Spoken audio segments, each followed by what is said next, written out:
কালী কালিকে চ পরমেশ্বরী ধর্মার্থমক্ষদে দেবী নারায়ণী নমস্তুতে। আজ তো সব থেকে আনন্দের দিন মা, কারণ তোর এক ভক্ত যার ব্যবসা নিয়ে এত সমস্যা ছিল, সে আজকে তার ব্যবসার উন্নতির জন্য তোকে এগুলো দিয়ে গেছে। এর থেকে খুশি আর কি হতে পারে। একজন ভক্ত মায়ের কাছে এসেছিল, এসে মানে তার ব্যবসা এতটাই খারাপ পরিণতি, তার দেওয়ালে পিঠ থেকে যাওয়ার মতো অবস্থা, সে আর পাচ্ছিল না, মানে কোনো রকম ভাবে, মানে তিনি এমনই তার মাইন্ড হয়ে গেছিল খুব ডিপ্রেশনে, মানে এতটাই খারাপ লেগেছিল। মানে আমাদের যখন এখানে এসছে মায়ের কাছে যখন এসে বলছে, তো আমার নিজেরই তখন খুব কষ্ট লাগছে, মা এই পরিণতি একটা মানুষের হতে পারে। তখন আমি মাকে, আমি নিজে থেকেও বললাম, মা তুই কিন্তু দেখিস, তোর কাছে যখন এসছে এর মান কিন্তু তোকে রাখতে হবে। তাই আমি একটা কথাই বলবো, আমার মাকে যদি কেউ হৃদয় থেকে একবার ভক্তি করে মাকে একবার ডেকে বলে যে মা আমার এটা হচ্ছে না, আমি পাচ্ছি না, আমি নিঃস্ব হয়ে গেছি, আমার দেওয়ালে পিঠ থেকে যাচ্ছে, তার কথা কিন্তু মা শোনে। তাই আমি ছোট্ট একটা জিনিস বলি, তো একটা কথাই কি, মানুষের ভক্তিটা না সবাই পায় না, ভক্তিটা খুব দুর্লভ বস্তু, যে পেয়ে সে জানে ভক্তিটা। তাই ঠাকুর রামপ্রসাদের একটা কথা বলি, তিনি একজন মাতৃ সাধক ছিল,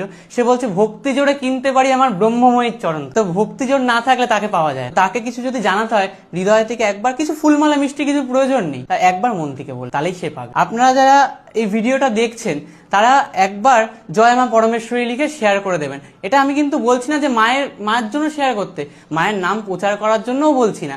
যারা মায়ের নাম প্রচার করছে বা মাতৃ নাম বিলাচ্ছে জগতে, তারাও কিন্তু সেই পুণ্যের ভাগিদার হচ্ছে।